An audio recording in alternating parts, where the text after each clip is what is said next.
জলপাইগুড়ি পুরসভার ২০ নম্বর ওয়ার্ডে বেহাল রাস্তা, পানীয় জল, ড্রেন এবং পথবাতি নিয়ে ক্ষোভ বাসিন্দাদের। ৫ নম্বর ঘুমটি এলাকায় বাসিন্দারা রাস্তা অবরোধ করে বিক্ষোভ দেখান। স্থানীয়দের দাবি, প্রশাসনকে জানিয়েও কোনো লাভ হয়নি।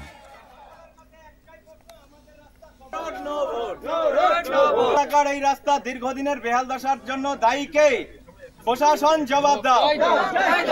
২০ নম্বর ওয়ার্ডের বাসিন্দা। এখানে আমাদের কলে জল পড়ে না ঠিক মতন, একদম আস্তে আস্তে জল আসে। অনেক দিন হলো এগুলো রাস্তা আমাদের একদম নাই। আমাদের অবরোধ ঠিক না, আমরা আগামী ২৬-এর যে বিধানসভা নির্বাচন আছে সেখানে আমরা অংশগ্রহণ করতে চাইছি না, মানে আমরা ভোটদান থেকে বিরত থাকতে চাইছি। আমাদের মূল আন্দোলন হচ্ছে আমাদের এই রাস্তা এবং ড্রেন নিয়ে। ৫০০-৬০০ লোক এখানে থাকেন এবং এখান দিয়ে এই রাস্তা দিয়ে চলাফেরা যাবে। ফায়ার ব্রিগেড, অ্যাম্বুলেন্স কিচ্ছু ঢোকে না। আমরা বহুবার বলেছি, মানে প্রতিটি ক্ষেত্রে গিয়ে আমরা আমাদের দাবি রেখেছি, কেউ মানে আসে না, শুধু ভোটের সময় দেখা যায়, তারপর নেই।